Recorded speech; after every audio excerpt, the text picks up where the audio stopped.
성경 말씀 시편 87편입니다.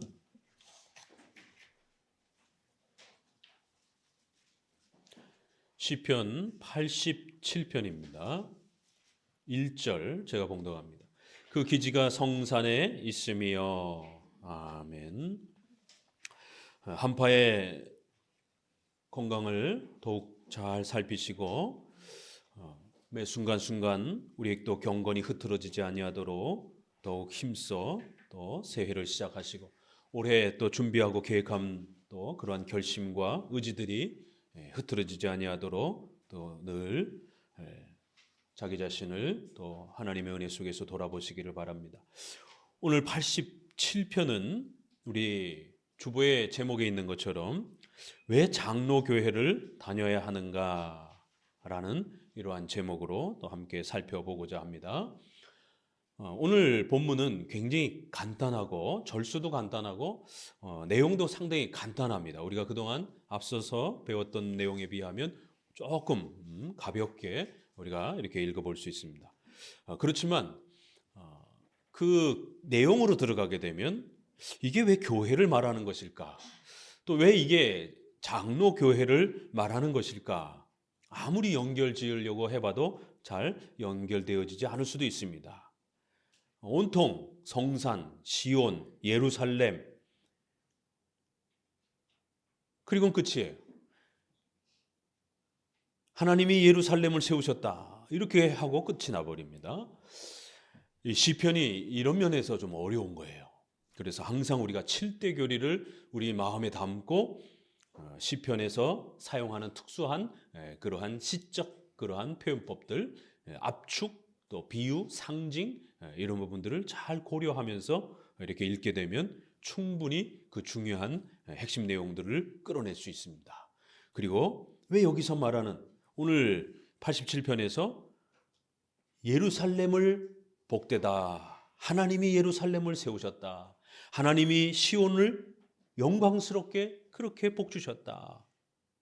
그래서 이제는 라합과 바벨론 이러한 자들이 시온으로 몰려들 것이다. 두로와 구스의 이방인들도 거기서 났다 할 것이다. 그들도 이제는 다 예루살렘으로 몰려들 것이다. 오늘 87편에는 중요한 단어가 거기서 났다. 이 단어가 짧은 구절 안에 몇 번씩 반복이 됩니다. 거기서 났다. 마지막 절에도 나의 모든 근원이 거기에 있다. 내게 있다. 이렇게 끝을 합니다. 도대체 거기가 어딘가에 우리가 관심을 좀 가져보셔야 되고요.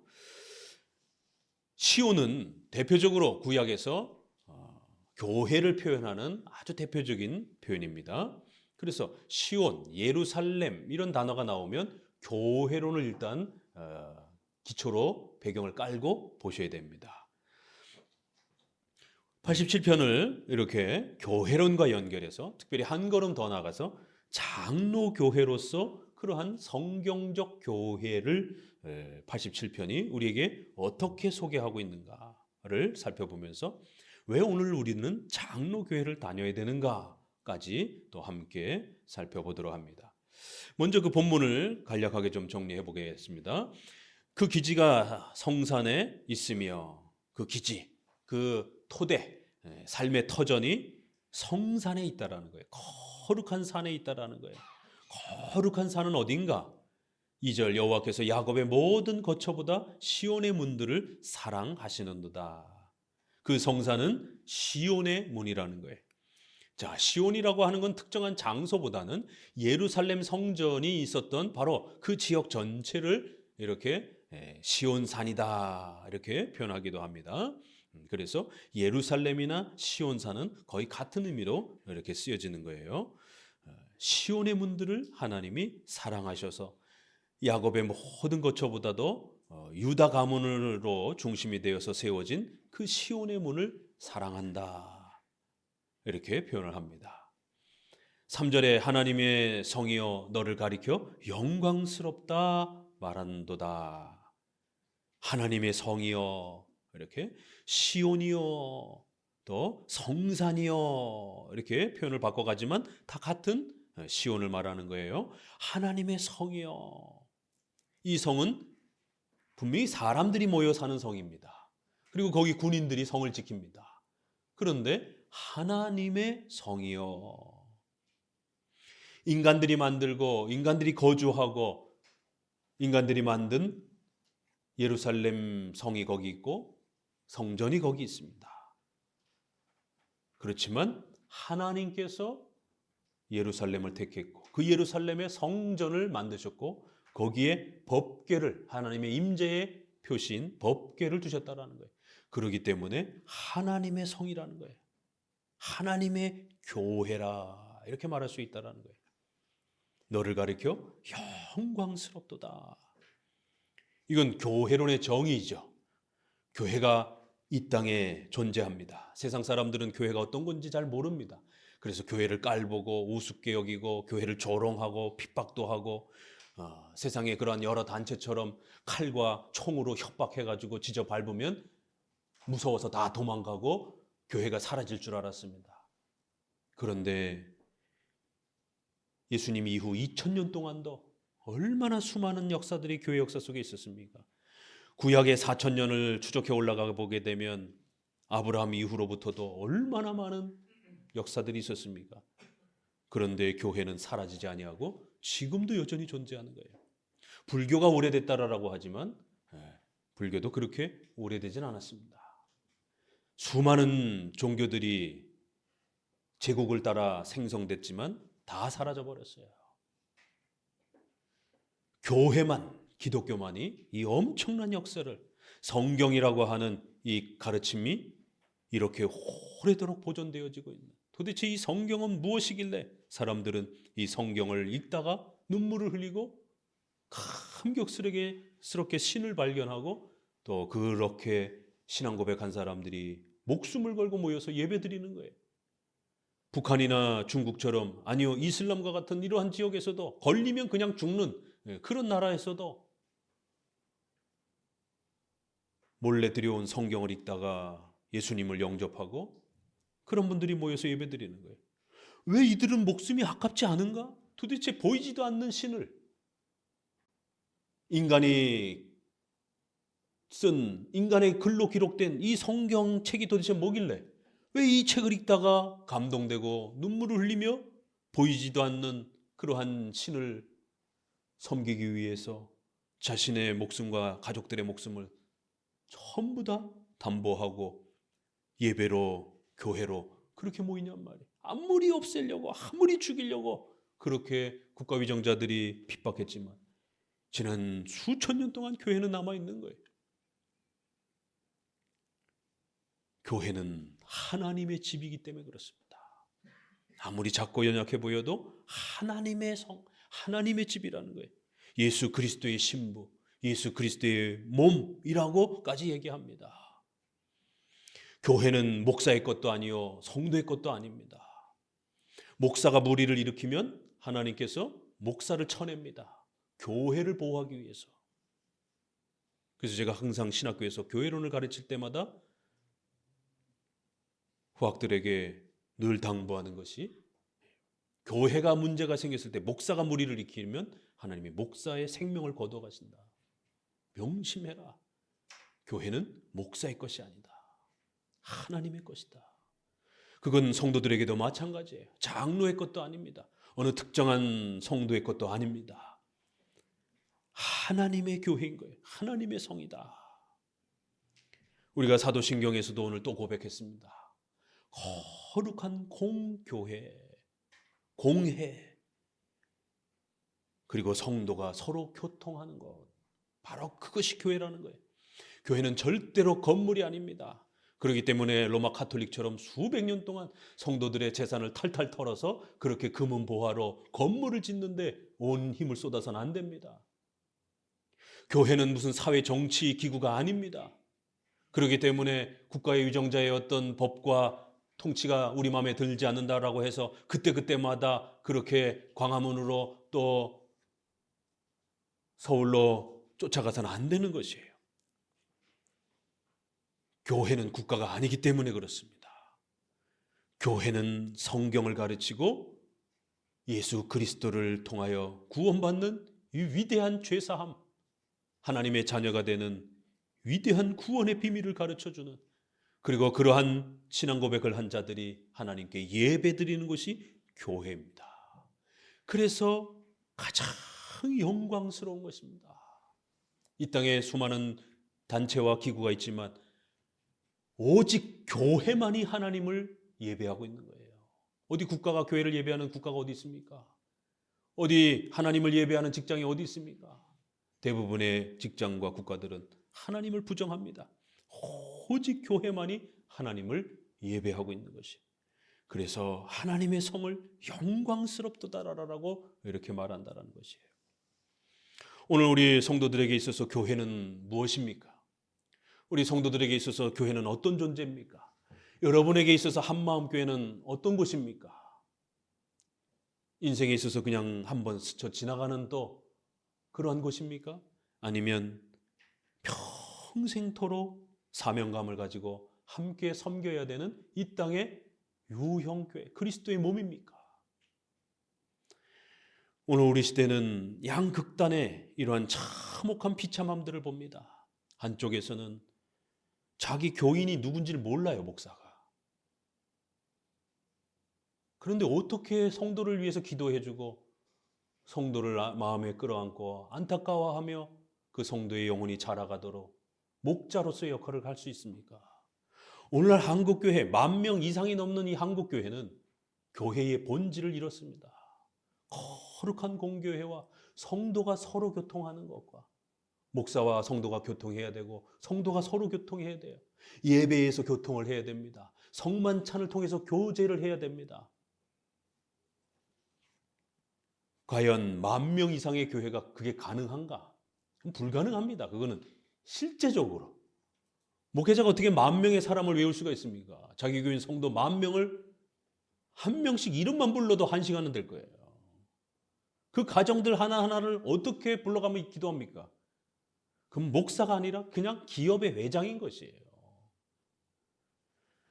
대형교회 다니는 성도들은 과연 교회를 다니는 것인지, 종교 생활을 하는 것인지, 담임 목사를 교제하지 않는 이런 교회가 과연 교회인가? 버젓이 사도신경에서 거룩한 영광스러운 교회를 고백하고 그 교회는 반드시 교제가 이루어져야 된다라고 하는 이 고백을 해놓고도 그저 종교생활 정도로 그냥 예배만 드리고 가는 거예요. 그냥. 교회로부터 어떠한 관리와 어떠한 목회적 돌봄도 없습니다. 이건 교회가 아닙니다.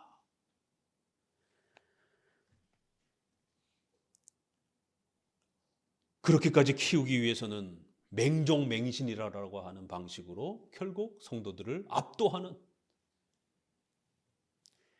중세시대의 사제들이 맹종맹신을 그렇게 성도들에게 강요하면서, 요즘엔 뭐 가스라이팅이라고 그러죠. 요즘에 유명한 단어, 이렇게 막 길들인다라고 하는, 자기 종처럼 막 이렇게 길들인다라고 하는 맹종맹신.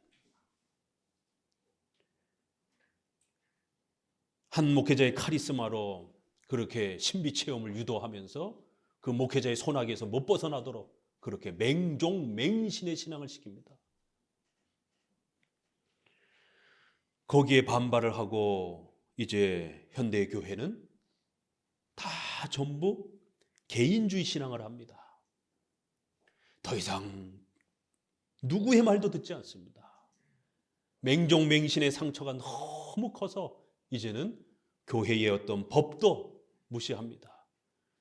전통적 그러한 교회의 이러한 신조도 무시합니다. 교회의 법과 질서도 무시합니다. 그냥 내가 가고 싶으면 가고 안 가고 싶으면 안 가는 거예요. 교회는 어차피 많고, 또 최근에는 SNS를 통해서, 인터넷 문명을 통해서 어차피 집에서도 신앙 중계처럼 다 또 그렇게 참여할 수 있기 때문에 내가 가고 싶으면 가고 내가 가기 싫으면 안 가는 거예요. 신앙생활이 전부 다 주관적인, 맹종맹신의 반대는 자유입니다. 자기 마음대로 신앙생활하는 거예요. 어떤 것에도 속박되기 싫은 거예요. 이거를 우리가 자유파, 회중 중심이다, 성도 중심이다 이렇게 해서 회중파, 독립적 자유를 주장한다 이래서 독립파 이렇게 여러 단어들이 있습니다.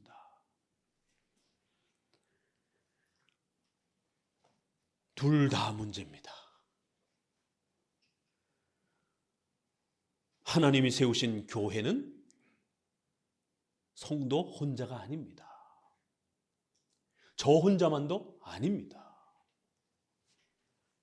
하나님이 영광스럽다라고 그렇게 복 주신 교회는 아브라함부터 우리의 모든 후손 다 포함해서 하나님의 택한 백성들 전체를 말하는 거예요. 나만 교회가 아닙니다. 여러분도 교회고 저도 교회고 우리 모든 성도들이 교회인 것이, 그 모든 성도들이 모여서 함께 이 땅에 유형교회, 눈에 보이는 그러한 조직과 질서를 갖춰서 하나의 신앙 공동체, 예배 공동체를 만드는 겁니다.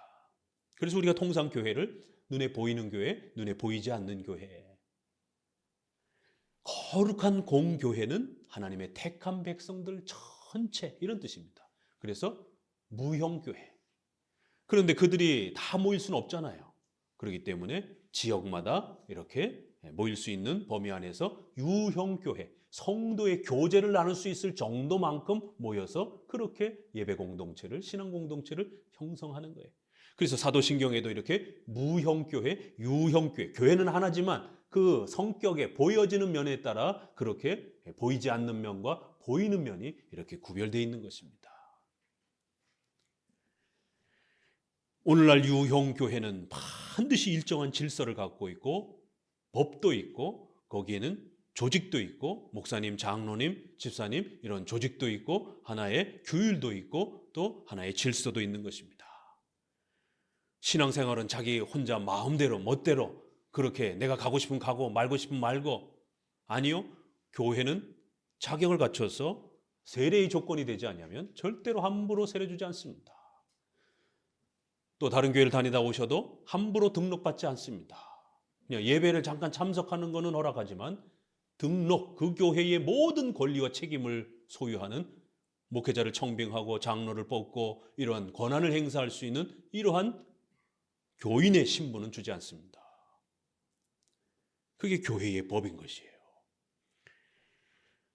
이렇게 교회란 일정한 질서의 틀을 갖고 이 땅에 무질서가 발생되지 않도록 하나님께서는 교회의 질서를 세우셔서 유형교회라고 하는, 조직된 교회라고 하는, 질서를 갖춘 교회라고 하는 그런 형태까지 하나님은 만들어주신 것이에요. 그래서 하나님의 성이여 너를 가리켜 영광스럽도다. 참 얼마나 감격스러운 표현입니까?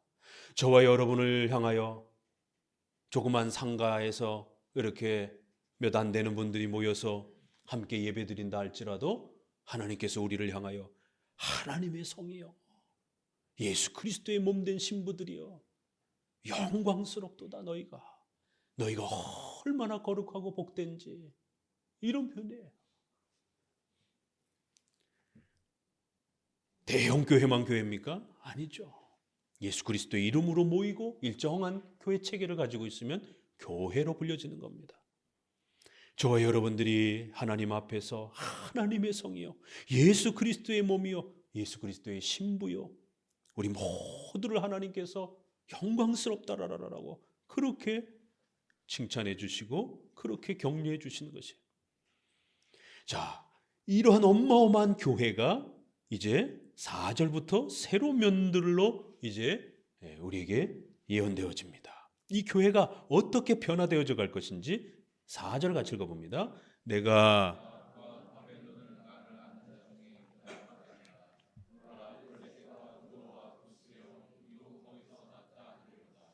시온에 대하여 말하기를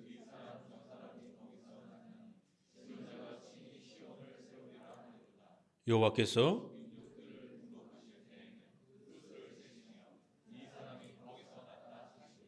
7절 노래하는 자와 춤추는 자는 말하기를 나는 모든 근원이 내게 있다 하리로다. 자, 4절부터 마지막까지는 핵심 단어가 뭐죠? 거기 있다. 이렇게. 거기서 났다. 우리 모두는 거기서 출생된 자들이다. 우리 모두는 거기에 호적을 등록하고 있는 자다. 뭐 등록 얘기 나오잖아요. 우리의 모든 호적은 거기에 있다. 이렇게 말하는 거예요. 우리 모두는 출신은 다 달라요. 이제 예루살렘 사람, 유대인들, 두로, 블레셋, 라합이라고 하는 전통적인 애굽. 이게 다 어디예요? 구약의 대표적인 이스라엘의 적들입니다. 원수들이에요. 애굽, 바벨론, 포로로 잡혀가고 죽다 살았다가 탈출한 곳 아니겠습니까? 평생 자자손손 대대로 싸웠던 적들입니다. 블레셋, 이 삼손이 유명한 그 싸움이 블레셋, 두로, 구스, 이 다 적들입니다. 그런데 구약에서 아직 이 적들이 엄연히 존재하는 그런 시절인데 구약은 아직 신약이 아니기 때문에 이스라엘 백성만 교회입니다. 12지파만 교회예요. 그런데 이스라엘 유대인들을 향하여 애굽과 바벨론의 백성들이 우리에게로 나올 것이다라는 거예요. 예배드리러. 블레셋과 두로와 시돈의 이방인들이 우리의 적들이 예루살렘으로 예배드리러 몰려들 것이다라는 거예요. 그리고는 그들이 감격해서 말할 거라는 겁니다. 이제부터는 우리의 고향과 우리의 호적과 우리의 출신은 여기 예루살렘이다. 바벨론, 애굽 거기 우리 고향 아니다. 육신은 거기서 태어났지만 우리의 영혼과 우리의 마음은 여기 예루살렘이 우리 고향이다. 이런 말이에요. 아주 간단하게. 이거를 우리가 이 시기에 시편이 기록되던 이 구약에 만약에 한번 듣는다 생각해 보세요. 우리는 지금 들으니까 아무 거리낌이 없어요. 그렇지만 전쟁을 하고 있는 적들로 여전히 존재하는 그 시절에 선지자가 백성들을 향해서 이런 말을 하는 거예요. 선지자 돌 맞지 않았으면 다행입니다. 뭐요? 우리 적들이 우리랑 예배 공동체를 형성한다라고요? 걔네는 뼛속 깊이 싫어. 우리는 우리 원수들이야. 내 부모 죽이고 내 친척 일가 친척들 죽이고 내 재산 다 뺏어가고 더 나가서는 우리를 노예살이까지 하고 이런 원수들이 우리랑 예배 공동체를 형성한다고? 말도 안 되는. 이 구약은 이제 그런 시절입니다. 선지자는 구약의 백성들을 향해서 지금은 우리가 교회지만 지금은 우리만 교회지만 어느 때가 되면 장차 새로운 교회의 시대가 올 것이다라고 예언하고 있는 거예요. 이렇게 구약은 구약 아래에서 읽으면서도 제사나 의식 이런 부분들을 조심해서 읽어야 되고 구약은 이렇게 막 죽이라는 얘기들이 많잖아요. 그렇죠? 형벌의 이런 형벌법, 재판법들이 있기 때문에 그런 것들도 우리가 시편을 읽으면서도 조심해서 이렇게 걸러서 읽어야 된단 말이에요. 그러면서도 또 아직은 신약, 예수님이 오시기 전 시대였기 때문에 예수님을 바라보는 그 신약의 시대를 예언적으로, 모형적으로, 비유적으로 많이 설명을 합니다. 그렇기 때문에 항상 구약을 읽으실 때는 이러한 표현들이 의식법이라든가 재판법, 걸러내야 되는 그러한 표현은 아닌가 잘 보시고 두 번째로는 이 표현이 신약으로 어떻게 연결이 되는가. 그래서 구약을 읽을 때는 항상 신약을 고려하면서 읽어야 돼요. 신약을 읽을 때는 이러한 내용들이 구약 어디서 왔는가를 고려하면서 읽어야 됩니다. 그래야 삼천포로 안 빠지게 돼요. 이거 오늘 우리가 어떻게 적용합니까? 이걸 문자 그대로 적용할 수도 없잖아요. 우리는 예루살렘도 아니고 우리 이스라엘도 아니고 이러니까 이제 이 시오니즘 운동자들, 백투 예루살렘 운동자들, 세대주의자들이죠. 우리나라에도 많이 있어요. 그래서 예루살렘을 회복해야 된다라고 영토적으로. 왜요? 구약에 예루살렘을 약속하고 있으니까. 그래서 돈, 물자 모든 걸 다 예루살렘 회복 운동에다가 힘써야 된다라고 하는 유태인 회복 운동을 추구하는 이러한 세대주의자들이 있습니다. 유대인들은 큰 형님이고 우리 이방인들은 그 덕을 보는 작은 집이라는 거예요. 이런 식의 구약을 잘못 이해해서 유대주의 중심으로 읽는 거예요. 왜 광화문에 데모할 때 미국 성조기가 있는 건 이해가 돼요. 미국과 우방국가니까. 근데 관심 있게 보신 분들 기억나요? 거기 왜 다윗별들이 자꾸 휘날리냔 말이에요. 파란색으로 된 팔각형 형태의 이 다윗별이 있습니다. 하얀 바탕에 파란 이런 이스라엘 국기입니다, 그게. 아니, 한국 사람들이 이스라엘 사람들을 얼마나 안달하라고, 또 그 다음에 민주당하고 정치적인 어떤 갈등에 도대체 왜 거기 유대인의 다윗별이 거기 등장을 하냔 말이에요. 일반 사람들은 이해가 안 되죠. 쟤는 저 깃발을 왜 들고 나오지? 저거 이스라엘 깃발인데? 이스라엘에서 유학 온 사람들이 있나? 그게 아니라 세대주의자들이 참여하는 거예요. 유대의 이스라엘을 회복해야 된다라고 하는 백두 시오니즘이라, 백두 예루살렘 회복해야 된다라고 하는. 그래서 구약을 문자 그대로 읽으면 그런 현상이 나타나는 겁니다. 이것은 예루살렘을 영토적으로 국가적으로 그렇게 회복하라는 게 아니라 장차 예수 그리스도께서 바로 구약의 이 성전, 예루살렘 성전, 그리고 그 성전의 많은 성소와 지성소의 이 모든 것들, 제사, 절기, 이 모든 것들이 바로 예수 그리스도를 통해서 성취된 것입니다. 요한복음 2장 20절에도 이 성전을 헐라, 그러면 내가 3일 만에 다시 세울 것이다. 그러니까 옆에는 아니, 이거 46년 동안이나 만든 건데 이걸 어떻게 3일 만에 세웁니까? 구약의 성전과 신약의 성전을 이해를 못하는 것이, 예수님은 성전의 본질이 바로 예수 그리스도를 말한 겁니다. 구약에서도 성전의 본질은 바로 예수 그리스도인 겁니다. 오직 예수 그리스도를 통해서만이 하나님을 만날 수 있기 때문에 그 성전에 나아가서 하나님을 만나는 것은 바로 이렇게 예수 그리스도를 상징적으로 가르쳐 준 겁니다. 그리고 그 예수 그리스도를 믿고 고백하는 바로 그들이 교회라라고 이렇게 구약은 가르친 것이. 오늘 시편은 구약의 이 교회를 이야기하면서도 미래에 예수 그리스도께서 오셔서 이제 새로운 또 교회의 형식을 우리에게 또 이렇게 예언해 주고 있는 것입니다. 그래서 구약에는 하나님이 이스라엘 백성들만을 선택했고 그들에게 영토적으로 가나안 땅을 주셨고 그 가나안 땅 중에 예루살렘의 성전을 만들도록 했고 그 성전이 그렇게 만들어져서 교회의 기능을 한 겁니다.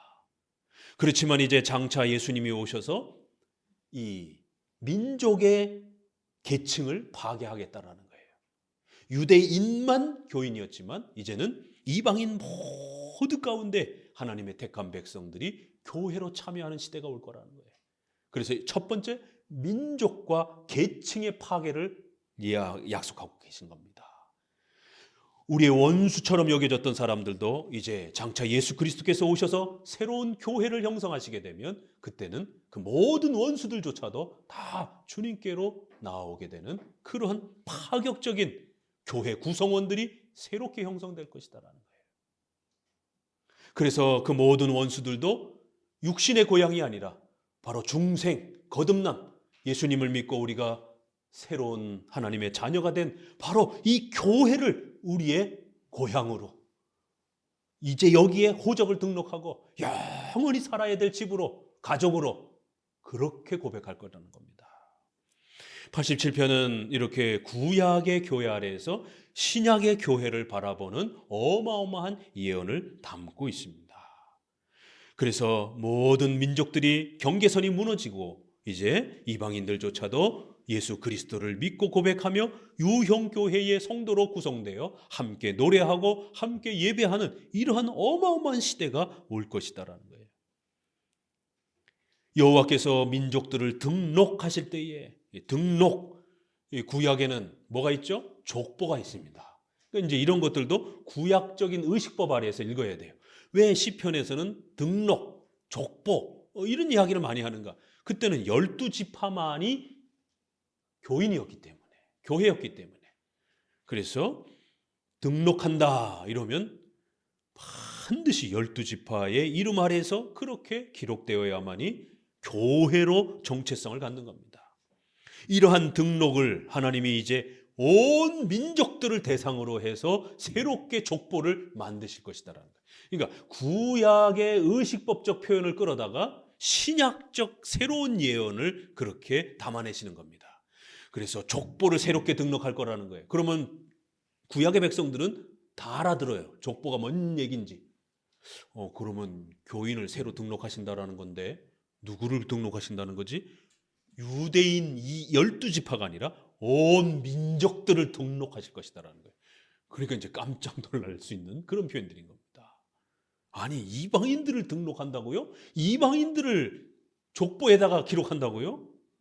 그 수를 세시며 그들 모두를 등록해서 그렇게 족보에 이제 만들어 줄 거라는 거예요. 그래서 이 등록, 수를 센다, 그 이름을 기록한다, 이러면 우리가 제일 먼저 떠오르는 단어가 있죠? 구약에 영원히 그 이름을 변치 않게 기록해 주겠다라는 거예요. 하나님의 백성의 명단에 들도록. 뭐죠? 생명책이라는 단어가 구약에 등장하기 시작합니다. 그래서 겉으로는 의식적으로는 족보해서 족보에다가 이렇게 정말 글을 써서 기록을 남겨둡니다. 그리고는 이 족보와 등록한다라고 하는 건 단순히 종이에다 등록한다는 게 아니라 하나님께서 영원한 생명책에다가 너희의 이름을 내 백성이 되었음을 내가 기록해 두겠다 이렇게 말합니다. 그래서 돌에다가도 때로는 어떨 때는 기록하도록 또 그렇게 하나님이 명령하시기도 합니다. 가나안 백성들이 가나안에 이제 들어갈 때 그렇게 돌에다가도 또 율법을 또 언약을 맺을 때도 돌에다가도 기록하는 변함이 없는 것을 가르쳐. 그래서 하나님에게도 책이 있다 이렇게 말하는 거예요. 요한계시록에도 생명책 이런 얘기가 나옵니다. 하나님은 영이신데 뭔 책이 필요해요? 그렇죠? 이것도 우리가 7대 교리를 전제하고 읽어내야 되는 거예요. 그러면 하나님에게는 책이 필요 없는 겁니다. 그럼에도 불구하고 하나님께 책이 있다라고 이렇게 얘기하는 것은 변함없는 영원한 하나님의 그러한 불변한 그러한 하나님의 계획 속에서 뜻 속에서 우리를 하나님의 자녀로 확정해 놓으셨다라는 거예요. 그 수를 세시며 한 사람도 빠짐없이 우리 웨스트민스터 신앙고백의 3장 작정에 있는 것처럼 그 택한 예정된 숫자는 단 한 명의 오차도 없다라는 거예요. 더 들어오지도 않고 한 명의 빠짐도 없다라는 거예요. 하나님이 그 수를 정해놓으신 그 예정된 백성들이 구원받는다라는 거예요. 민족들을 등록하시고 그 수를 세시며 그들을 하나님의 자녀요 교회로 하나님이 그렇게 생명책에다가 등록해 주실 것이다라는 거예요. 이방인들 가운데도 이렇게 하나님의 교회로 부름을 받아 새롭게 교회가 형성되어지는 새로운 시대가 우리에게 다가올 것이라는 겁니다. 자, 이 정도가 기본 내용입니다. 그러면 구약에서는 의식법이 있었기 때문에 이스라엘 백성들만 교회였고 또 성전에 나가서 예배드리고 절기와 제사를 드리는 이러한 유형 교회가 존재합니다. 그러나 신약에는 그런 모든 격식들이 파해지고 민족들의 그런 계층도 다 없어져 버리고 이제 새로운 방식으로 형식이 바뀌었어요. 구약에는 레위 지파를 통해서 제사장이 이 제사를 드려야만 합니다. 그렇지만 오늘날은 레위 지파의 제사장이 다 사라졌기 때문에 목사가 설교를 하면서 이렇게 우리가 함께 세례와 성찬과 또 이러한 예배적 질서를 새롭게 갖추게 된 겁니다. 자, 그러면 이렇게 영광스럽고 또 5절에도 보니까 지존자가 전지전능하신 하나님이 친히 이 시온을 그렇게 세우실 것이다라는 거예요. 구약에는 구약대로 그렇게 세우시고 신약은 신약대로 교회를 새로운 형식 아래에서 그렇게 세우실 것이다라는 겁니다. 교회는 하나님이 직접 세우시고 통치하시는 곳이다라는 거예요. 이것도 참 복잡한 표현입니다. 교회는 목사가 세워가는 것이 아닙니다. 교회는 성도들이 세워가는 것이 아닙니다. 하나님이 직접 지존자가 전지전능하신 하나님이 직접 세우시는 그러한 통치하시는 곳입니다. 이제 이러한 차이가 분명히 존재합니다. 그래서 우리가 항상 구약의 교회의 형식과 신약의 교회의 형식은 늘 이렇게 조심해서 주의해서 읽어내셔야 됩니다. 구약의 교회의 형식을 그대로 따라가게 되면 큰일 납니다.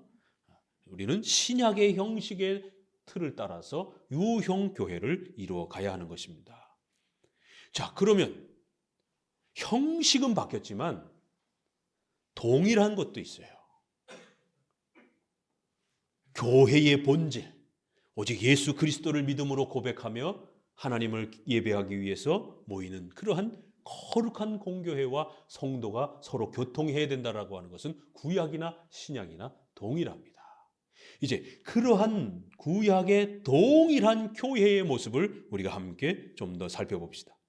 그러면 외적 형식은 이렇게 좀 차이가 나지만 그럼에도 불구하고 내적인 것은 당연히 변함이 없는 거죠. 예수 그리스도를 고백하는 거룩한 택한 백성들이라고 하는 것은 변함이 없는 거예요.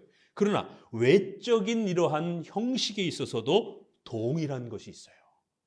제사 이런 것들은 바뀌었지만 교회의 아주 중요한 형태, 교회는 그럼 어떻게 구성해야 되는가? 유형교회는 그럼 어떠해야 되는가?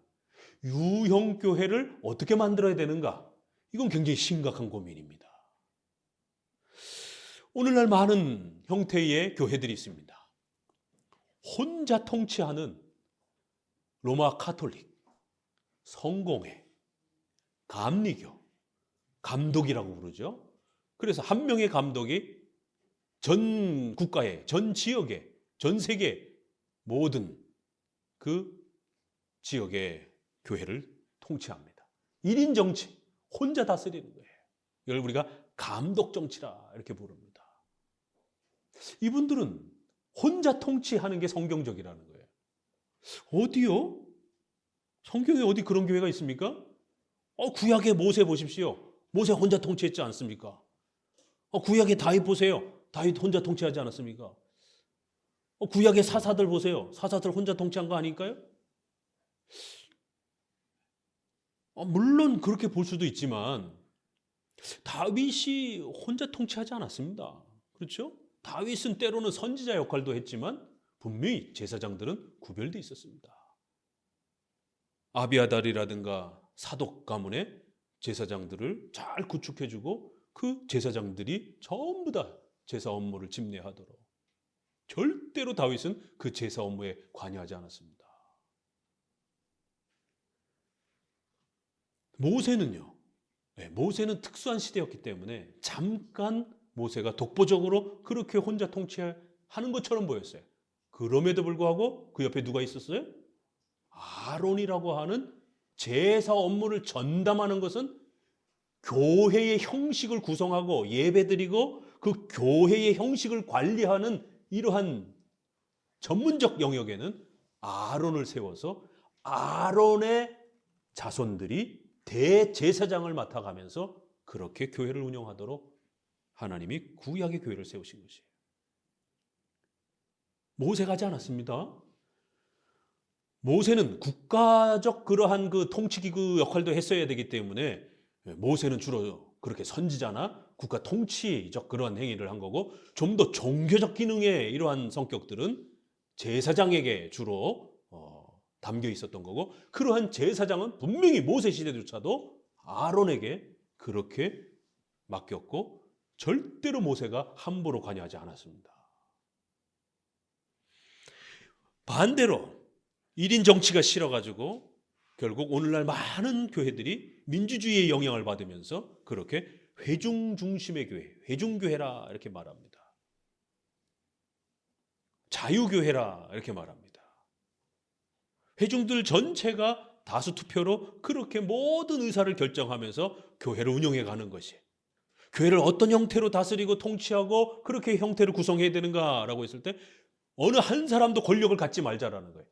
권한을 갖게 되면 로마 카톨릭이라든가 이런 데처럼 결국 한 사람에게 권력이 집중되다 보니까 부패와 타락이 가중되더라는 거예요. 그러니까 어떤 사람도 권력을 갖지 말자라는 거예요. 그냥 목사는 그냥 설교하는 기능만 하라는 거예요. 목사는 절대로 어떤 그러한 교회의 의사결정에 독단적으로 관여할 수 없다라는 거예요. 그냥 n분의 1입니다.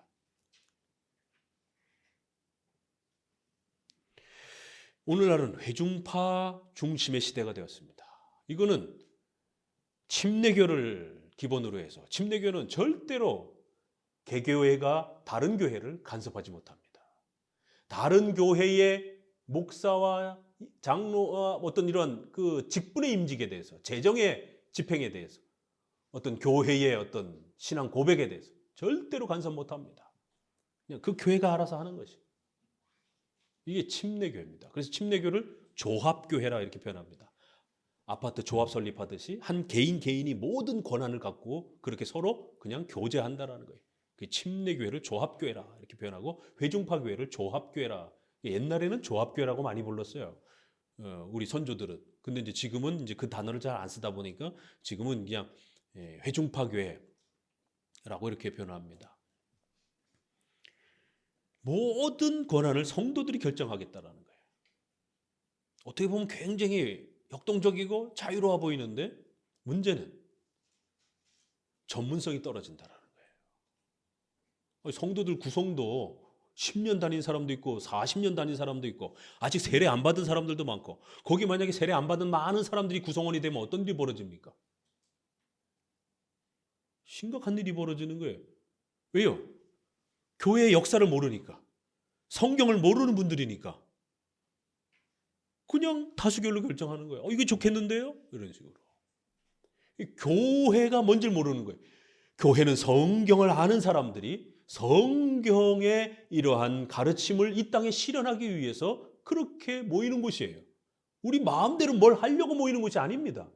성경의 이러한 하나님의 말씀을 실현하고 싶어서 함께 모여서 성경에 매여 있는 사람들이란 말이에요.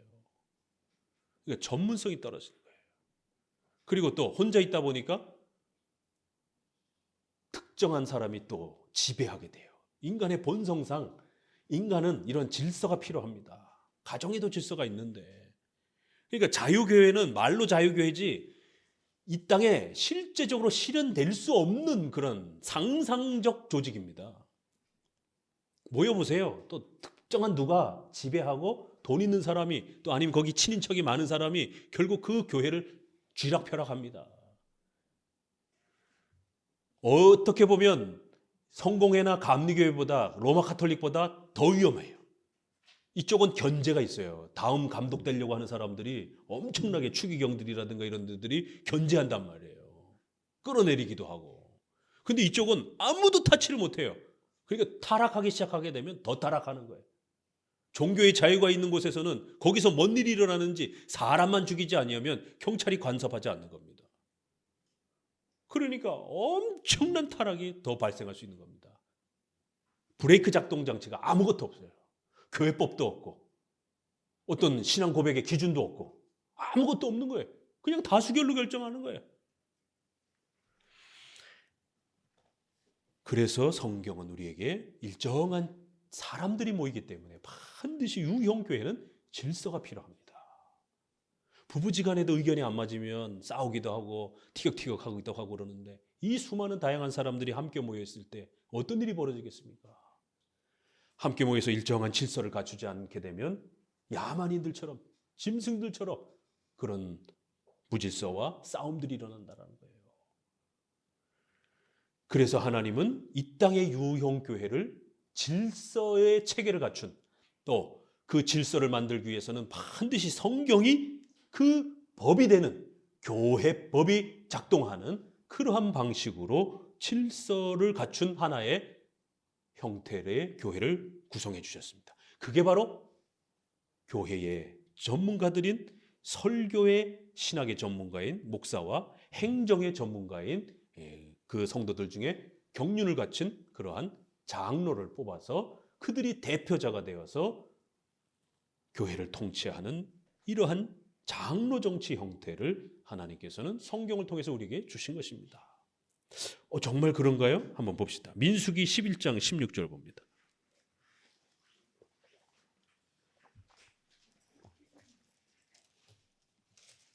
민수기 11장 16절입니다. 함께 읽어봅니다. 여호와께서 모세에게 이르시되 이스라엘 노인 중 백성의 장로와 유사되는 줄을 내가 아는 자 70인을 모아 데리고 회막 내 앞에 이르러 거기서 너와 함께 서게 하라. 내가 강림하여 거기서 너와 말하고 내게 임한 신을 그들에게도 임하게 하리니 그들이 너와 함께 백성의 짐을 담당하고 너 혼자 지지 아니하리라. 출애굽하고 나온 백성들이 신속하게 질서를 갖추도록 하나님께서는 장로와 지도자 되는 이러한 장로 그룹을 70인을 세워서 성도들을 통치하도록, 그래서 모세 혼자 다스리지 않도록 질서 체계를 갖춰줍니다. 모세가 대표가 돼서 통치하긴 했지만 그 전체를 모세 혼자 통치한 게 아닙니다. 70인의 장로가 벌써 등장을 합니다. 아주 초기부터.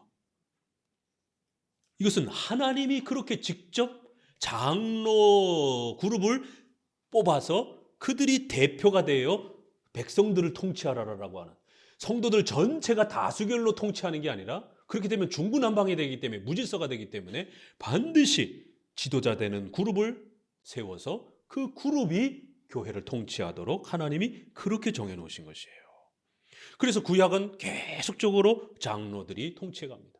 그리고 예수님 시대까지 그 질서가 그대로 존속됩니다. 그래야 그거를 산헤드린 장로들, 그래서 복음서에 보게 되면 장로들이 모여서 예수님 핍박하고 막 이런 장면 나오잖아요. 그러니까 조직은 여전히 남아 있었는데 그 종교 지도자들이 이제 예수님을 못 알아봐 가지고 그 권력을 가지고 예수님을 핍박하는지 이런 장면이죠.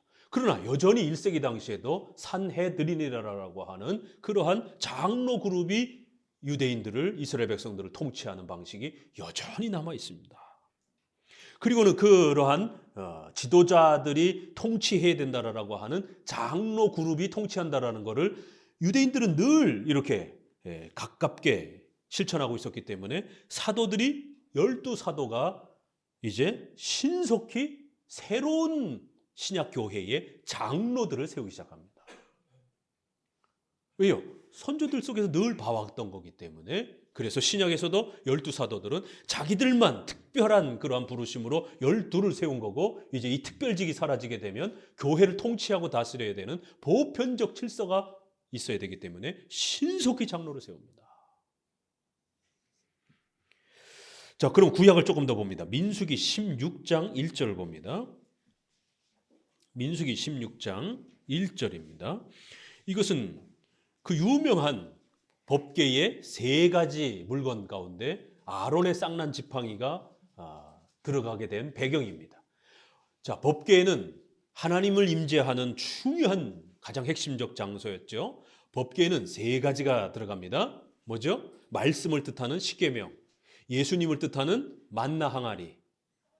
이거는 이해가 돼요. 근데 3번째는 아론 지파의 쌍난 지팡이를 두라는 거예요. 영원히 기념 표시로 두라는 겁니다. 이게 왜 거기 들어가지? 아론의 쌍난 지팡이가? 아론 가문의 지팡이를 거기다 갖다 놓으라는 거예요. 그 배경이 되는 게 이제 바로 16장입니다. 민수기 16장 같이 읽어봅니다. 레이의 증손 고핫의 손자 이스라엘의 아들 고라와 루벤 자손 엘리압의 아들 다단과 아비람과 벨렛의 아들 온이 당을 짓고 이스라엘 자손 총회의 택함을 받은 자 곧 회중에 유명한 어떤 족장 250인과 함께 일어나서 모세를 거스리느니라. 레이 지파 중에서 아론의 가문만 대제사장을 하다 보니까 나머지 레이 지파가 이제 레이 지파 밑에 이제 아론의 가문과 이렇게 연결돼서 세 지파가 가장 대표적인 이제 지파로 형성이 되는데, 여기에 아론의 가문 계열이 이제 이 대제사장을 감당하는 거예요.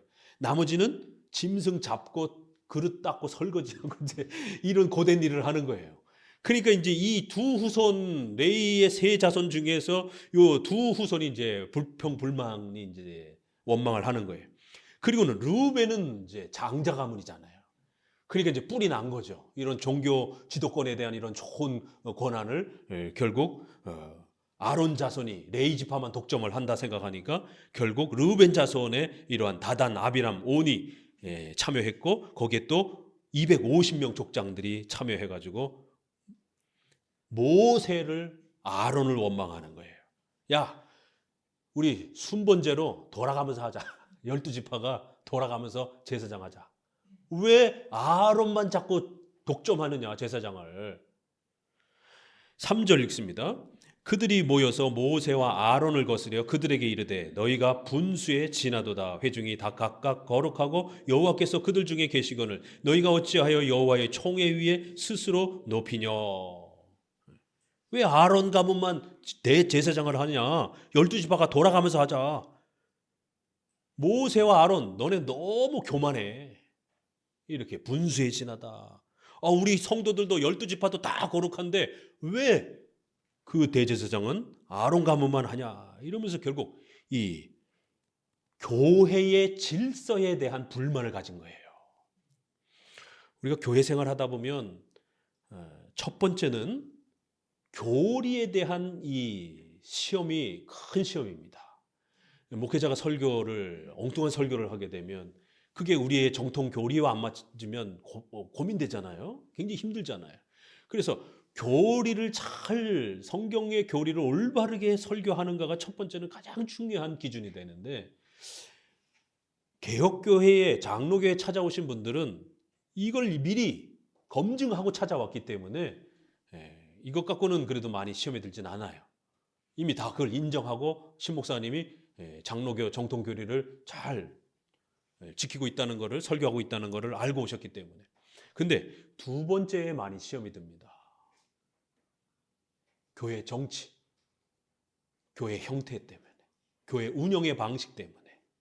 그래서 그 교리가 좋아서 왔음에도 불구하고 교회를 운영하는 이러한 여러 형태의 모습 때문에 저건 목사님 마음에 안 드는데 왜 목사님 자꾸 저렇게 하시지? 이게 이제 장로교회, 개혁교회 안에도 이런 불만과 원망이 생길 수 있어요. 부부지간에도 의견이 안 맞아요. 근데 어떻게 성도들하고 목회자가 그 모든 교회 통치와 행위에 있어서 전부 다 마음에 들겠어요. 그러니까 그건 사실 잘 감내하고 가야 돼요.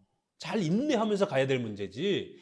그거를 일일이 전부 다 따져서 묻고 그거를 전부 다 일일이 또 이야기해 줄 수도 없는 거고 일정한 부분 말해 줄 수 있는 부분도 있고 또 설득이 안 되는 부분도 있고. 이게 교회 통치에 대해서 상처를 받게 되면 교리가 너무 훌륭한 교회인데도 불구하고 교회를 떠나게 되는 이런 안타까움들을 보게 됩니다. 교리가 잘못된 교회에서는 기독교 강요의 사건에 반드시 그 교회를 탈출해서 나와야 된다라고 말합니다. 그러나 교리가 올바른 교회에 몸담게 되면 교회의 정치와 행태가 약간 부족하고 또 마음에 들지 않는다 할지라도 절대로 함부로 교회를 떠나서는 안 된다라고 말합니다.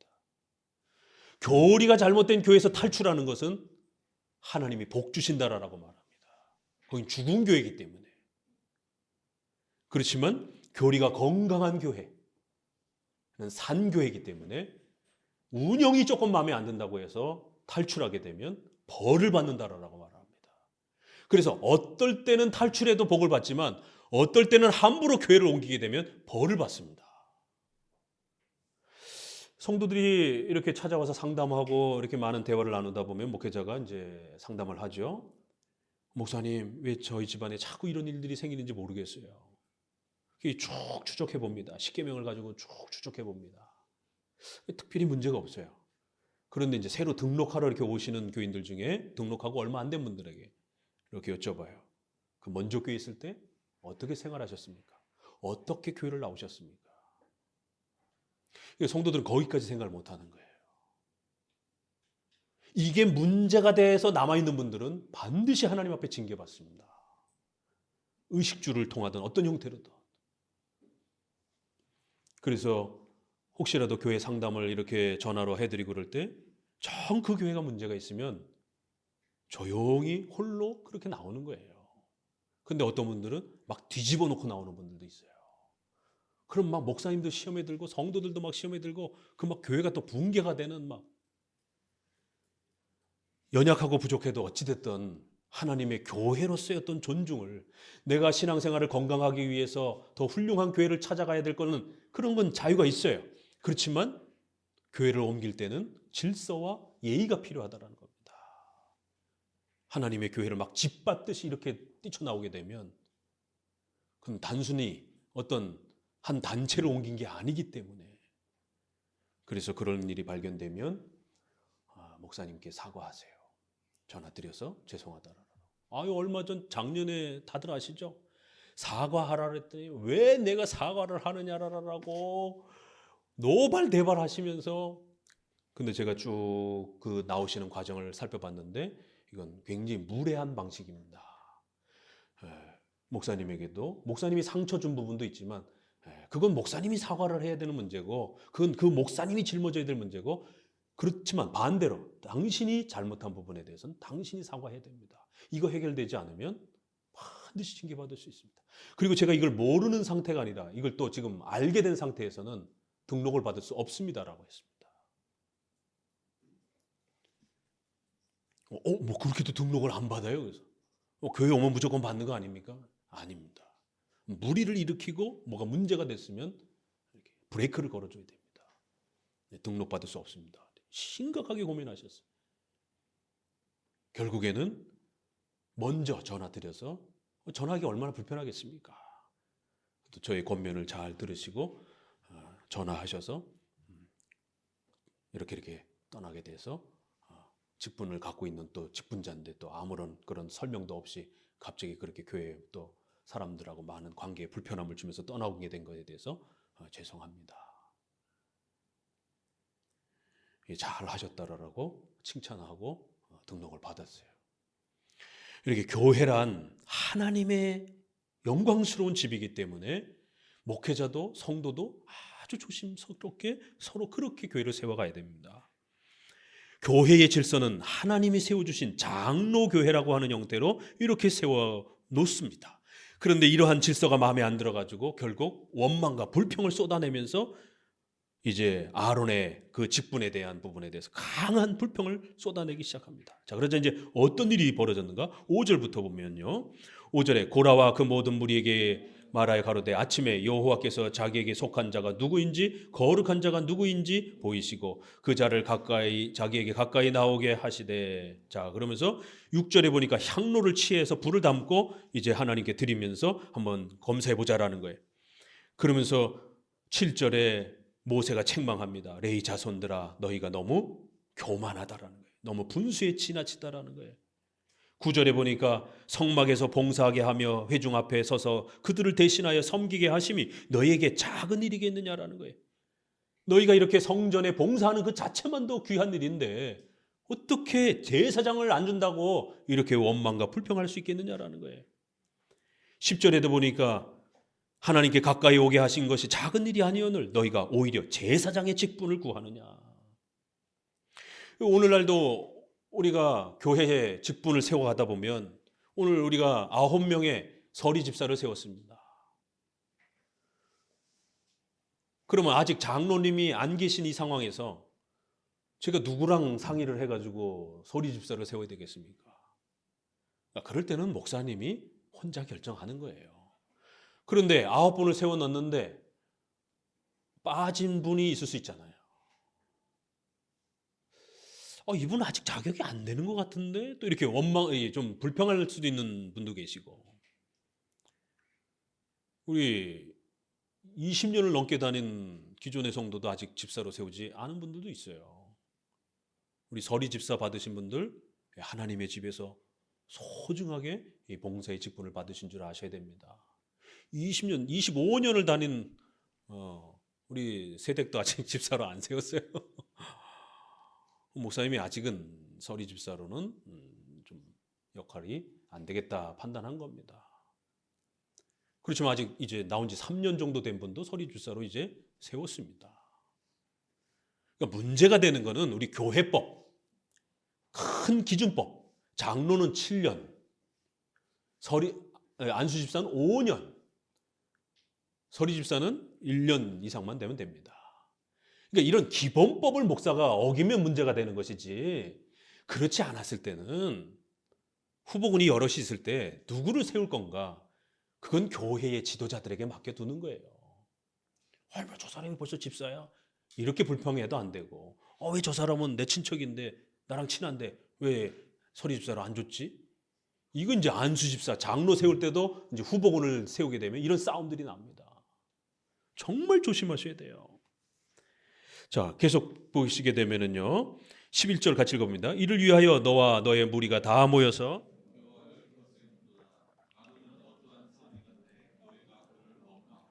모세가 엘리압의 아들 다단과 아비람을 부르러 보내었더니 그들이 가로되 우리가 올라가지 않겠노라. 네가 우리를 적과 꿀이 흐르는 땅에서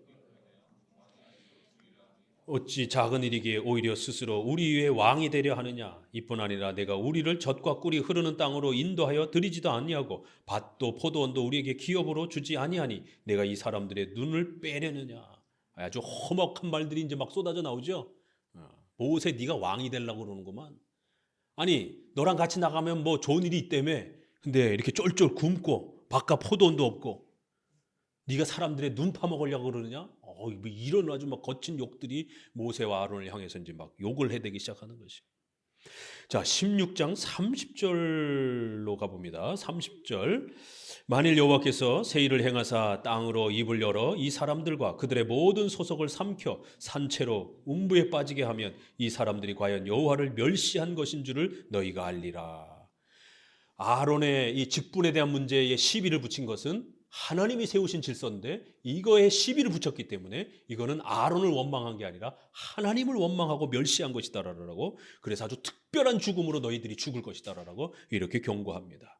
31절 같이 읽습니다. 이 모든 말을 마치고 동시에 그들의 밑에 땅이 갈라지니라. 땅이 그 입을 열어 그들과 그 가족과 고라에게 속한 모든 사람과 그 물건을 삼키매. 35절 여호와께서 불이 나와서 분향하는 250인을 소멸하였더라. 다 죽여버린 겁니다. 자녀들까지 다 죽여버렸어요. 땅이 쫙 갈라져 가지고는 그냥 땅 속으로 다 빠져 죽었습니다. 그리고 그 향로를 가지고 그 제사 드리던 사람들은 그 향로에 불이 확 번져 가지고 다 타여 죽었어요. 야, 이런 무시무시한 일들이 교회 질서에 대해서 원망하고 불평하고 투덜대다가 벌어진 일입니다. 자, 그러자 이제 대책을 세웁니다. 38절 있습니다. 사람들이 범죄하여 그 생명을 스스로 해하였거니와 그들이 향로를 여호와 앞에 드렸으므로 그 향로가 거룩하게 되었나니 그 향로를 쳐서 제단을 쌓는 편처를 만들라. 이스라엘 자손에게 표가 되리라 하신지라. 제사장 엘르아살이 불탄 자들이 드렸던 놋 향로를 취하여 쳐서 제단을 쌓아서 이스라엘 자손의 기념물이 되게 하였으니 이는 아론 자손이 아닌 외인은 여호와 앞에 분향하러 가까이 오지 못하게 함이며 또 고라와 그물이 같이 되지 않게 하기 위함이라.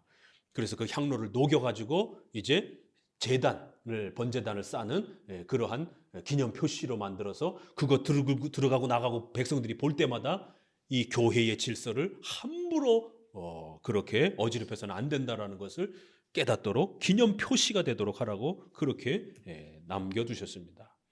41절 이렇게 정도 됐으면 백성들이 정신 차려야 되는데 41절 어떤 일이 벌어졌냐면 같이 읽어봅니다. 이튿날 이스라엘 자손의 온 회중이 모세와 아론을 원망하여 가로되 너희가 여호와의 백성을 죽였도다 하고 정신을 못 차리고 오히려 죽은 사람들 편을 들기 시작하는 거예요. 이렇게 교회 안에는 이렇게 한번 파당이 형성이 되어지게 되면 아무리 목회자가 권면해도 말 안 듣습니다. 오히려 거기에 주도하고 있는 사람들의 의견이 주도가 돼가지고는 결국 교회 안에 파당이 형성이 됩니다. 47절 읽어봅니다. 아론이 모세의 명을 쫓아 향로를 가지고 회중에게로 달려간즉 백성 중에 연병이 시작되었느니라. 그래서 49절에 보니까 14,700명이 백성들이 죽는 거예요. 지금도 10,000명이면 어마어마한 숫자인데 15,000명가량이 이 교회 질서에 불만을 품다가 전염병이 돌아서 죽어버렸어요. 우리가 구약을 이렇게 읽으면서 이러한 내용 안에 이 민수기가 오늘 우리에게 어떻게 무엇을 가르치는지를 교회랑과 연결해 보아야 되는 거예요. 제사장은 없습니다. 그러나 하나님이 세워주신 구약의 70인을 중심으로 해서 장로들이 교회를 통치하는 방식은 여전히 남아있었다는 것이죠. 그래서 제사장은 사라졌을지라도 신약으로 넘어오면서 교회를 모두가 다 아무나 다 내가 직분하고 싶으면 하고 말고 싶으면 말고 이런 것이 아니라 하나님이 세우시는 방식으로 그렇게 교회를 통치하고 운영해 가야 된다는 거예요. 그러면 구약은 70인의 장로 제도 중심의 교회 통치 형태였다는 겁니다. 자, 신약으로 넘어가 봅시다. 자, 신약은 그러면 사도행전 15장을 읽어봅니다. 사도들이 살아있던 시대들조차에서도 사도들은 자기들끼리만 결정하지 아니하고 본인들이 세웠던 장로들과 함께 교회의 중요한 문제들을 논의하고 결정해 갑니다. 사도행전 15장 안디옥 교회에 할례를 받아야 된다라고 이렇게 주장하면서 무리를 일으킨 교회 지도자들이 나타났습니다. 그래서 다툼과 변론이 일어나가지고 결국 2절에 보니까 그중 몇 사람을 예루살렘에 있는 사도와 장로들에게 보내기로 작정했다 이렇게 말합니다. 이 문제를 개교회가 풀지 아니하고 안디옥 교회 혼자 풀지 아니하고 반드시 예루살렘 교회의 지도자들을 보내서, 그것도 누구를 보냈다고요? 바울과 바나바, 교회의 대표자가 되는 분들을 보내서 누구에게 보냅니까? 예루살렘에 있는 성도들 전체에게 보낸 게 아니라 사도와 장로들에게 보냈다는 거예요. 대표자들에게. 그래서 신약은 이렇게 아주 중요한 표현을 구별해서 씁니다. 4절에 같이 읽어봅니다. 예루살렘에 이르러 교회와 사도와 장로들에게 영접을 받고, 자, 이렇게 인사를 나누는 것, 왔으니까 인사 나누는 것까지는 교회의 성도들도 같이 인사를 하는 거예요. 영접하는 거는 교인들도 같이 참여를 한 거예요. 그런데 거기에도 교회와 사도와 장로들 이렇게 그룹을 나눠 놓는 것을 보게 됩니다. 의도가 있는 거예요. 자, 6절 본격적으로 이제 회의를 시작합니다. 6절 읽습니다. 사도와 장로들이 이 일을 의논하러 모여 많은 변론이 있은 후에, 성도들 전체가 회의한 게 아닙니다. 사도와 장로들만 모여서, 지도자들만 모여서 이 문제를 어떻게 해결할 것인지를 논의해가는 겁니다. 많은 변론이 있은 후에. 자, 20절로 넘어갑니다. 그래서 그 네 가지 결정이 납니다. 20절. 다만 우상의 더러운 것과 음행과 목매어 죽인 것과 피를 멀리하고 라고 편지하는 것이 가하니라. 네 가지의 교회법이 결정이 됩니다. 이것은 다 음식과 관련된 문제들이에요. 우상의 더러운 것, 그리고 음행은 간음이 아니고요. 7계명과 관련된, 그건 당연히 안 되는 거죠. 이것은 우상에 드려지는 제물과 관련되어 있어요. 그래서 여사제, 남사제, 남창, 여창 이래가지고 이렇게 고린도서에 보게 되면 그 사제들이 신의 계시를 받으면서 이제 그러한 종교적 행위를 행할 때에 거기에 제물이 바쳐지고, 이제 이런 배경 속에서 우상의 더러운 것과 음행과 목매어 죽인 그런 물건들, 그 다음에 피를 그렇게 남겨둬서 가지고 있는 제물들, 이게 다 제물들과 관련된 부분들이에요. 그래서 이 네 가지 교회법은 오늘 우리 시대에 연속되지 않는 겁니다. 우리가 목매어 죽인다 해가지고는 개를 옛날에 목매어서 잡고 그러다 보니까 개고기를 안 먹고, 피라든가 이런 거 순댓국 안 먹고, 이 고신치기라든가 순장치기라든가 이렇게 아주 굉장히 보수적 그런 교단들은요, 이거를 연속되는 교회법으로 해석을 해가지고 선짓국 이런 거 안 먹고 개고기 안 먹고 그랬습니다. 그렇지만 합동치기라든가 보편적인 이러한 장로교단에서는 이거는 1세기 당시의 교회법이지 이게 오늘날의 보편적으로 연속되는 교회법은 아니다라고 그렇게 해석해 준 겁니다. 이게 교회법을 만든 거예요. 이게 교회법을 만들면 그게 권위를 갖는다라는 겁니다. 자, 22절. 이에 사도와 장로와 온 교회가 그 중에서 사람을 택하여 바울과 바나바와 함께 안디옥으로 보내기로 가결했다. 자, 그 결정을 이야기해 줄 때는 전체 교인들 앞에 이야기해 줘야 되는 거예요.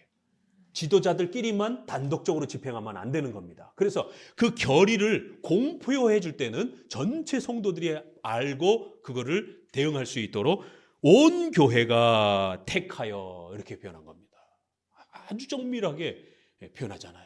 회의할 때는 분명히 지도자 그룹이 하고 그 회의의 결정을 공표할 때는 전체 성도들 앞에서 비밀로 하지 말고 전체 성도들 앞에서 그거를 공표해서 어떤 법이 만들어졌는지를 드러내 준 겁니다. 자, 그래서 23절에 그 편에 편지를 붙여 이르되 사도와 장로된 형제들이 이러한게 문안한다. 전 교인이 아니라 지도자들만 또 다시 이렇게. 왜요? 그 법을 가결한 것은 장로들이었기 때문에. 자, 그래서 25절에도 보니까 너희에게 보내기를 일찍 가결했다. 26절에도 보니까 저희도 이 일을 말로 전하니라. 그래서 그 교회법을 전달해 주는 것에 대해서 아주 굉장히 신경 쓰는 것을 보게 됩니다. 28절을 읽습니다. 성령과 우리는 이 요긴한 것들 외에 아무 짐도 너희에게 지우지 아니하는 것이 가한 줄 아니라. 이렇게 사람들이 모여서 결정한 교회법이지만 이것이 성경에 위배되지 않는다라면 하나님의 법으로서 하나님이 정해주신 것처럼 권위를 갖는다라는 거예요. 그래서 이것을 우리가 신적 권위다 이렇게 해서 유스 디비눔, 교회법은 이렇게 신적 권위를 갖는다는 거예요. 성령께서 결정해 주셨다라는 거예요. 성령께서 장로들 한 사람 한 사람들 마음속에 성경을 해석하는 양심의 그러한 자유를 주셔서 장로들이 양심에 어긋나지 않게, 성경에 어긋나지 않게 한 표 한 표를 해서 노회와 총회를 통하여 이단을 결의하고 또 어떤 결정들을 하게 되면 우리는 그걸 존중해야 된다는 겁니다. 성령께서 그 지도자들을 사용해서 성경에 없는 그러한 세칙들은 그렇게 결정한다는 거예요. 성경에 없는 많은 이단들을 오늘날 어떻게 할 겁니까, 그러면? 성경에 있는 이단도 있지만 성경에 없는 이단들도 많잖아요, 단체들이. 그건 오늘날 우리가 결정해야 된단 말이에요. 그걸 성도 혼자 결정할 수도 없는 것이고, 그건 지도자들이 교회법을 통해서 결정한다라는 겁니다. 자, 16장 4절도 읽어봅니다. 여러 성으로 다녀갈 때 예루살렘에 있는 사도와 장로들의 작정한 규례를 저희에게 주어 지키게 하니 이에 여러 교회가 믿음이 더 굳어져 갔다. 이렇게 작정한 규례, 그걸 반드시 지키도록, 지켜도 되고 안 지켜도 되고 이런 게 아니라 노회 총회에서 결의가 된 법은 반드시 그 산하의 모든 교회를 다스리고 법으로서 억제할 수 있는, 또 복종해야 되는 그런 권한을 갖게 되는 겁니다. 이게 바로 장로교회 질서인 거예요. 그래서 장로교회의 목회자는 이렇게 개척교회, 미자립교회는 이게 혼자 하잖아요. 아직 장로님이 없을 때는. 그럴지라도 독립교회가 아닌 겁니다. 왜요? 목회자 혼자 마음대로 설교하고 마음대로 어떤 법의 제재도 받지 않고 하면 그게 독립화교회예요. 그러나 장로교회 목회자는 자신의 설교를 반드시 웨스민스터 신앙 고백에 서약한 그 고백에 맞춰서 설교해야 되고, 교회의 모든 운영을 노회의 다스림과 시찰과 조사, 또 이런 모든 그 컨트롤을 하는 가운데에 제재를 받는단 말이에요. 성도들에게 제재를 받는 게 아니고 노회의 제재를 받는 겁니다. 이거를 잘 구별하셔야 됩니다. 목사님 이건 내 마음에 안 드는데요. 그렇다고 해서 그럼 목사님 바꿔야 됩니까? 왜요? 다른 성도들은 또 마음에 들어 하거든요. 이게 이제 문제가 되는 거예요. 그러면 다수결로 합시다. 이러면 이제 어떻게 돼요? 독립화가 되는 겁니다. 그럼 목사님이 결정하고, 그러면 거기에 마음에 안 드는 내용이 있을 수 있고, 또 어떤 분은 마음에 안 들 수도 있어요. 그렇지만 따라주는 겁니다. 왜요? 그게 크게 하나님의 법에, 또 하나님의 말씀에 위배되지 않는 선에 안에 있으면 나하고는 좀 안 맞아도 교회의 결정인 줄 알고 따라가 주는 겁니다. 아니, 우리가 국가법도 그런데 국가법이 어디 우리 마음에 듭니까? 국회의원들 법 정하는 게. 그래도 하나의 질서, 대한민국을 유지하기 위해서는 그런 어떤 서로의 인격의 성숙함이 필요한 거예요. 그렇지 않으면 대한민국 국민으로 살 수가 없단 말이에요. 하물며 일반 국가도 그런데 교회 생활을 하실 때 이러한 자세를 갖추지 못하면요, 좋은 교회에 몸담았다가도 트러블이 생겨서 교회를 떠나게 됩니다. 이건 명심하셔야 돼요. 이런 원망과 불평이 이스라엘 백성들에게만 있었겠습니까? 역시 우리들에게도 마찬가지예요. 민수기에서 그 부분을 조금 놓쳤네요. 제가 읽어드릴게요. 아론의 쌍난 지팡이 부분에 대한 부분, 그 부분 마저 읽어드리도록 하겠습니다. 그래서 17장에서는 추가적으로 여호와께서 모세에게 일러 가라사대 너는 이스라엘 자손에게 고하여 그들 중에 각 종족을 따라 지팡이 하나를 취하되, 지팡이를 12개를 가져다가 성전에다가 꼽아 놓으라는 거예요. 그래서 다 죽은 나무를 꼽아 놓으라는 거예요. 그러면 어느 나무가 싹이 트고 열매가 맺으면 교회의 질서는 하나님이 명령하시고 세우어 가시는 것이다라고 알으라는 거예요. 우리가 하고 싶다라고 해서, 하기 싫다라고 해서 돈 많은 사람 세우고 이런 게 아니라는 겁니다. 그래서 민수기 17장 5절에 보니까 내가 택한 자의 지팡이에는 싹이 나리니 이것으로 이스라엘 자손이 너희를 대하여 원망하는 말을 내 앞에 그치게 하라. 8절에 이튿날 모세가 증거의 장막에서 들어가 본즉 레이집을 위하여 낸 아론의 지팡이에 움이 돋고 순이 나고 꽃이 피어서 살구 열매가 열렸더라. 17장 10절에 여호와께서 또 모세에게 이르시되 아론의 지팡이는 증거계 앞으로 도로 가져다가 거기 간직하여 패역한 자에 대한 표징이 되게 하여 그들로 내게 대한 원망을 그치고 죽지 않게 할지니라. 그래서 아론의 쌍난 지팡이를 법궤에다가 갖다 놓고 영원히 기억하라는 것이에요. 교회 질서를 함부로 막 무질서하게 그렇게 막 행동하면 안 된다라는 거에 대해서. 뭐가 좀 마음에 안 든다고 해서 막 성도들하고 막 때를 지어서 또 이렇게 막 335 그 불평을 토하고 또 그런 것을 또 목사님에게 또 막 압박하고 이러면 안 된다라는 겁니다. 구약의 이러한 아론의 쌍난 지팡이는 바로 교회 질서는 신적인 질서가 되어야 되고 그건 하나님이 세워가신다라고 하는 그런 아주 중요한 원리를 담아내는 표시였던 겁니다. 그리고 그 하나님이 세우신 정치 질서는 장로 정치였다라고 이렇게 말하는 겁니다. 사도행전 15장은 이렇게 아주 놀라운 장로 정치의 예를 우리에게 소개해 줬고요. 사도행전 20장에도 바울이 밀레도에서 사람을 에베소로 보내요. 교회의 장로들을 청하니 자신이 이제 죽을 때가 다 되었기 때문에 장로들을 청해옵니다. 20장 28절에 너희는 자기를 위하여 또는 온 양떼를 위하여 삼가라. 성령이 저들 가운데 너희로 감독자를 삼고 하나님이 자기 피로 사신 교회를 치게 하셨느니라. 성령께서 너희들을 장로들을 교회의 감독자로 통치자로 치리자로 세웠다라는 겁니다. 그렇기 때문에 너희 장로들은 더욱 명심하여 성도들을 잘 보살펴 교회를 세워가라. 장로 정치를 당부하고 있지 회중 정치를 당부하고 있지 않습니다. 아니 이렇게 성경에 신구약에 명백한데 왜 자꾸 장로 정치를 공격하는지. 그리고는 본인들이 회중 정치와 감독 정치를 가장 성경적이라 이렇게 주장하라는 거예요. 성경에 근거도 별로 없는데 오히려 장로 정치가 이렇게 막 쏟아져 나옵니다. 디모데전서 4장 14절에 내 속에 있는 은사 곧 장로의 회에서 안수받을 때에 예언으로 말미암아 받은 것을 초심 없이 말며 장로들이 안수하여 임직자를 세우는 것이지 성도들이 세우는 게 아니라는 거예요. 디모데전서 5장 17절 잘 다스리는 장로들을 배나 존경하라. 디도서 1장 5절 내가 너를 글에 대해 떨어뜨려둔 이유는 부족한 일을 바로잡고 나의 명한 대로 각성의 장로들을 세우게 하려 함이라. 반드시 교회가 개척이 되면 장로를 세워서 목사와 장로를 세워서 교회를 통치하는 방식으로 운영해 하라는 것이에요. 야고보서 5장 14절 너희 중에 병든 자가 있느냐? 저는 교회의 장로들을 청할 것이요. 성도들을 청해서 기도하는 게 아니라 장로들, 이 장로라는 말은 목사와 장로를 다 포함하는 거예요. 이렇게 교회 지도자들을 초청해서 도움을 요청하고 기도를 받고 그렇게 유형교회 생활을 하라는 것입니다. 히브리서 13장 17절 너희를 인도하는 자들에게 순종하고 복종하라. 인도하는 자들이라고 말하지 목사를 그냥 설교 기능적으로만 설교만 하는 자라고 말하지 않습니다. n분의 1이라고 말하지 않습니다. 목사와 장로는 교회를 인도하고 다스리는 자들이라고 말하는 거예요. 그들에게 순종하고 복종하라라고 말합니다. 이건 굉장히 어려운 명령이에요, 사실은. 그래도 이 장로 정치 제도가 하나님이 세우신 질서인 줄 알고 순종과 복종을 하셔야 되는 것이에요. 데살로니가전서 5장 12절 형제들아 우리가 너에게 구하노니 너희 가운데 수고하고 주 안에서 너희를 다스리며 권하는 자들. 다스리는 자들이지 같은 그리스도 안의 형제가 아니에요. 구원론에 있어서는 우리가 모두가 형제입니다. 그렇지만 교회론에 있어서는 목사와 장로는 지도자라는 겁니다. 권한을 가지고 통치하고 다스려야 되는 지도자라는 거예요. 지도권을 가지고 있는 자라는 겁니다. 다스리며 권하는 자들을 너희가 알고 사랑 안에서 가장 귀히 여기고 너희끼리 화목해라.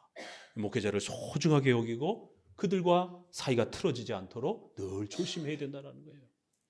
목사님하고 사이가 틀어지기 시작하게 되면 목사님과 약간 불편해지기 시작하게 되면 당장 설교 듣기가 어려워집니다. 목사님하고 불편한데 어떻게 설교가 들려옵니까? 이거 정말 조심하셔야 돼요. 그래서 항상 목회자와 좋은 관계를 유지하면서 교회 생활을 하실 수 있도록, 혹시라도 어떤 교회 운영이라든가 이제 우리도 이제 교회 규모가 갖춰지게 되면 반드시 이제 나옵니다.